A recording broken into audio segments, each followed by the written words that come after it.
بسم اللہ الرحمن الرحیم۔ السلام علیکم۔ میں حسب معمول آفس سے نکل کر پارکنگ کی طرف جا رہا تھا کہ اچانک میری نظر ایک عورت پر پڑی۔ وہ عورت تھی یا لڑکی میں سمجھ نہیں پایا تھا، کیونکہ اس نے اپنے چہرے کو نقاب میں چھپا رکھا تھا، مگر حیرت کی بات تو یہ تھی وہ نقاب پوش بی بی مسلسل میرے پیچھے چلتی جا رہی تھی۔ اکثر میں نے مردوں کو عورتوں کا پیچھا کرتے دیکھا تھا، لیکن یہ پہلی عورت دیکھ رہا تھا جو بلا خوف و خطر ایک مرد کا پیچھا کر رہی تھی۔ میں چاہتا تو وہیں رک کر اس عورت سے پوچھ سکتا تھا کہ آپ کا کیا مسئلہ ہے، آپ میرے پیچھے کیوں آ رہی ہیں، لیکن میں نے ان کے پردے کا لحاظ کرتے ہوئے سرے بازار کوئی بھی سوال کرنا مناسب نہیں سمجھا۔ میں خاموشی سے اپنی گاڑی کی طرف بڑھنے لگا اور پھر پیچھے دیکھے بغیر ہی گاڑی دروازہ کھول کر اندر بیٹھ گیا، لیکن جیسے ہی گاڑی میں بیٹھا مجھے یوں لگا کوئی گاڑی کا پچھلا دروازہ کھول کر اندر آ بیٹھا ہو۔ میں نے تیزی سے پیچھے مڑ کر دیکھا تو وہی نقاب پوش بی بی میرے پاس بیٹھی ہوئی تھی۔ مجھے دیکھتے ہی اس نے نقاب اتار دیا۔ اس کے چہرے کا نور اور حسن دیکھ کر مجھے یوں لگا میرے ہوش و حواس ہی اڑنے لگے ہوں۔ میں نے اتنا مکمل حسن آج پہلی مرتبہ دیکھا تھا، لیکن میں نے اپنے جذبات کو کنٹرول میں کرتے ہوئے اس سے پوچھا کہ آپ کون ہیں اور یہاں کیا کر رہی ہیں؟ ابھی میری یہ بات مکمل نہیں ہوئی تھی کہ اس لڑکی نے میرے آگے ہاتھ جوڑ دیے، کہنے لگی خدا کے لیے مجھے یہاں سے لے کر جاؤ ورنہ وہ لوگ مجھے جان سے مار ڈالیں گے۔ پہلے تو مجھے اس کی بات پر تعجب ہوا کہ یہ کیسی باتیں کر رہی ہے، پھر اس نے کہا کہ اس طرح حیران ہو کر وقت ضائع نہ کرو، میری جان کو خطرہ ہے۔ یہ کہہ کر وہ مجھے اللہ رسول کا واسطہ دینے لگی، کہنے لگی مجھے یہاں سے نکالو۔ پھر وہ ایک دم نیچے ہو کر سیٹ کے پیچھے چھپ گئی۔ تبھی میں نے دیکھا میری گاڑی کے سامنے سے کچھ بدماش سے لڑکے گزرتے دکھائی دیے۔ میری سمجھ میں نہ آیا کہ میں کیا کروں، لہٰذا اسی وقت میں نے یہی مناسب سمجھا کہ گاڑی کو یہاں سے نکال لوں، سو تیزی سے گاڑی سٹارٹ کر کے اسے مین روڈ پر لے آیا۔ جیسے ہی گاڑی نے مسافت طے کی، میں نے اس لڑکی سے پوچھا میڈم آپ کو کہاں جانا ہے؟ پہلی بار پوچھنے پر اس نے کوئی جواب نہ دیا۔ دوسری بار میں نے زور دے کر پوچھا کہ آپ کے گھر کا پتہ کیا ہے، مجھے بتائیں میں آپ کو وہاں چھوڑ دوں۔ تب وہ اداس آواز میں بولی میرا کوئی گھر نہیں ہے۔ اس کی بات سن کر میں چونک گیا۔ آپ یہ کیا کہہ رہی ہیں؟ میں نے آپ کو کہیں تو چھوڑنا ہے نا، اس طرح گاڑی میں بٹھائی تو نہیں رکھ سکتا۔ میری بات سن کر بولی میں آپ کی منت کرتی ہوں، آپ فی الحال مجھے کچھ دنوں کے لیے اپنے گھر لے جائیں، اپنے گھر میں پناہ دے دیں۔ آپ سے وعدہ کرتی ہوں میں آپ لوگوں کو تنگ نہیں کروں گی، جلد ہی واپس چلی جاؤں گی۔ اس کی باتوں نے مجھے بہت پریشان کر دیا تھا۔ میں اس طرح کیسے اسے گھر لے کر جا سکتا تھا؟ وہ لڑکی مسلسل روئے جا رہی تھی۔ اس کے آنسو اس بات کی گواہی دے رہے تھے کہ وہ کوئی غلط لڑکی نہیں ہے، لیکن اب میرے لیے ایک بڑا معمہ تھا کہ میں شام کے وقت اس لڑکی کو لے کر کہاں جاؤں۔ اگر میں اسے گھر لے کر جاتا ہوں تو سب گھر والے مجھ پر ہی سوالوں کی بوچھاڑ کر دیتے۔ کافی دیر سوچنے کے بعد آخر میں نے حتمی فیصلہ کر لیا اور گاڑی گھر کی جانب موڑ دی۔ میں نے فیصلہ کر لیا کہ مجھے گھر والوں کو کیا جواب دینا ہے۔ میں نے گاڑی گھر کے پورچ میں جا کر کھڑی کی۔ جیسے ہی گاڑی سے نکلا وہ لڑکی بھی نکل آئی اور پھر میں اسے لے کر اندر چلا گیا۔ جیسے لانچ کا دروازہ کھلا میری امی اس لڑکی کو دیکھ کر حیران رہ گئی۔ ان کا حیران ہونا بنتا تھا، اور اپنے گھر میں ہر فرد کے رد عمل کے لیے میں پہلے سے پوری تیاری کر کے آیا تھا۔ امی نے فوراً پوچھا بیٹے یہ لڑکی کون ہے اور تمہارے ساتھ کیا کر رہی ہے؟ تب میں نے امی کو بتایا کہ امی میرا دوست ہے نا حیدر، یہ اس کی بہن ہے، اس کے ماں باپ نہیں ہیں تو وہ اکیلا ہی ہے، اسے کسی کام کے لیے کچھ دنوں کے لیے شہر سے باہر جانا پڑ رہا ہے۔ اس نے کہا تھا کہ میں اس کی بہن کو کچھ دن اپنے گھر پہ رکھ لوں، یہ گھر عورتوں والا ہے، یہاں اسے تحفظ ملے گا۔ اماں نے میری بات پر یقین کر لیا تھا، اسی لیے انہوں نے اس لڑکی کو پیار کیا اور اسے اپنے ساتھ بٹھا لیا۔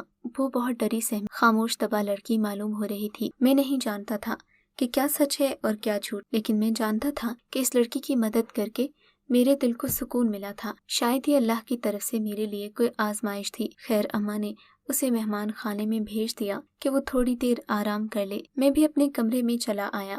کمرے میں آنے کے بعد میں نے سب سے پہلے اپنے دوست حیدر کو فون کر کے اسے ساری صورتحال بتائی، کیونکہ مجھے ڈر تھا کہ کہیں میری ماں یا میرے ابا اسے فون نہ کر دیں۔ وہ میری ساری بات سمجھ گیا۔ میں جانتا تھا وہی میرا واحد دوست ہے جو میری اس سارے معاملے میں مدد کر سکتا ہے۔ اس کے بعد وہ لڑکی ہمارے گھر میں رہنے لگی، لیکن وہ زیادہ تر خاموش ہی رہتی، اکثر ہی اپنی عبادت میں مگن رہتی، کھانا بھی اکثر اپنے کمرے میں منگوا لیا کرتی۔ کچھ دن میں اس کا نام بھی پتہ چل گیا، اس کا نام سدرا تھا۔ ایک دن میں آفس سے ذرا جلدی گھر آ گیا۔ میں نے دیکھا وہ لانچ میں نماز پڑھ رہی تھی۔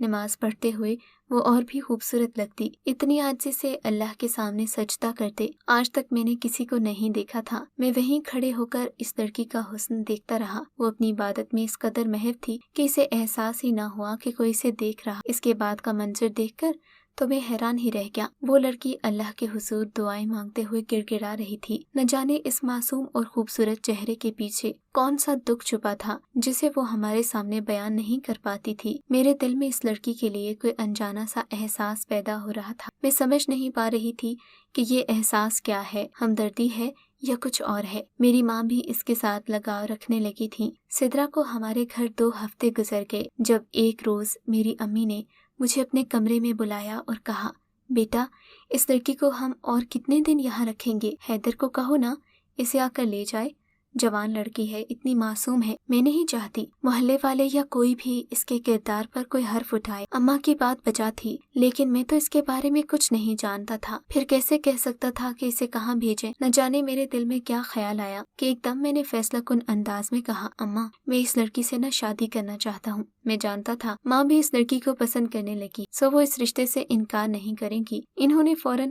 خوشی سے میرا ماتھا چوما اور بولی، میں بھی کچھ ایسا ہی فیصلہ کرنا چاہتی تھی، لیکن سمجھ میں نہیں آ رہا تھا کہ تم سے کیسے بات کروں، لیکن اللہ کا شکر ہے تم نے خود میرے دل کی بات کہہ دی۔ اماں نے رشتے کے لیے رضامندی ظاہر کر دی اور بھی گھر میں کسی کو کوئی اعتراض نہیں تھا۔ میں نے حیدر سے بات کر لی تھی، مجھے امید تھی کہ جب میرے گھر والے اس سے بات کریں گے تو وہ معاملہ سنبھال لے گا، اور پھر ایسا ہی ہوا۔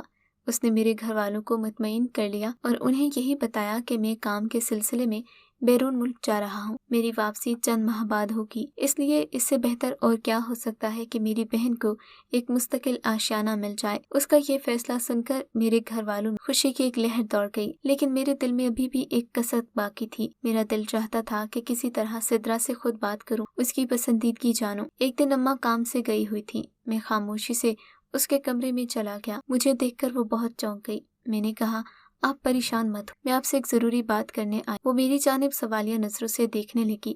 تب میں نے کہا، میں یہ جاننا چاہتا ہوں کہ آپ کو اس شادی سے کوئی اعتراض تو نہیں ہے؟ اس نے مجھے گہری نگاہوں سے دیکھا، پھر بولی، یہ باعث شرف ہوگا کہ میرا نکاح آپ سے ہو، لیکن میری ایک شرط ہے۔ اس کی بات سن کر میں تعجب میں پڑ گیا۔ تبھی وہ بولی، میں آپ سے شادی ایک شرط پر کروں گی، اگر آپ مجھ سے یہ عہد کریں کہ زندگی میں چاہے جو بھی موڑ آ جائے آپ مجھ سے کبھی بھی میرے ماضی سے متعلق سوال نہیں کریں گے۔ مجھے اس چیز پر کوئی اعتراض نہیں تھا، کیونکہ میں اتنی تو سوجھ بوجھ رکھتا ہی تھا کہ مجھے ان چیزوں سے کوئی فرق نہیں پڑتا تھا۔ میں نے اس سے وعدہ کر لیا کہ میں اس کے ماضی کے بارے میں کبھی نہیں پوچھوں گا۔ پھر ایک درمیانی سی تقریب میں ہمارا نکاح کچھ ہی دن میں ہو گیا۔ ہم نے ہنسی خوشی نئی زندگی میں قدم رکھا۔ شادی کے بعد وہ بھی بدل گئی۔ پہلے کی طرح وہ اداس اور خاموش نہیں رہتی تھی، بلکہ اکثر اس کے چہرے پر ایک مسکراہٹ نظر آتی۔ ویسے تو ہماری زندگی نارمل تھی، لیکن ایک عجیب بات تھی کہ سخت گرمی میں بھی وہ اپنے اوپر رضائی ڈال کر سوتی، اکثر 2 گھنٹے تک رضائی سے اپنا منہ باہر نہ نکالتی، اور جب منہ باہر نکالتی تو اس کا جسم پسینے سے شرابور ہوتا، آنکھیں سوجی ہوئی ہوتی۔ میں نے کئی بار کوشش کی کہ وہ کام نہ کرے، لیکن وہ کہتی کہ مجھے رضائی ڈال کر سونے سے سکون ملتا ہے۔ میں بھی خاموش ہو جاتا، کیونکہ میں اسے کوئی بھی کام کرنے کے لیے مجبور نہیں کرتا تھا کہ اس کی دل آزاری نہ ہو۔ ہماری شادی کو تقریباً 2 ماہ کا عرصہ گزر چکا تھا۔ اس کی یہی روٹین تھی۔ اب تو پچھلے 2-4 دنوں سے مجھے رضائی سے عجیب سی آوازیں بھی آنے لگی تھیں۔ میں نے کئی بار کوشش کی کہ سنوں، لیکن کچھ سمجھ میں نہیں آیا کہ وہ کیا ہے، اور ایک رات بات حد سے بڑھ گئی۔ میں نے دیکھا اس کی رضائی ہل رہی۔ اس وقت مجھ سے صبر نہ ہوا، میں نے اس کے اوپر سے رضائی کھینچ لی۔ جیسے ہی رضائی کھینچی، اندر کا منظر واضح ہو گیا۔ اس کا جسم پسینے سے بھیگا ہوا تھا، اور اس نے ایک عجیب سی چیز اپنے پاس رکھی ہوئی تھی۔ یہ دیکھ کر میرے تو اوسان خطا ہو گئے۔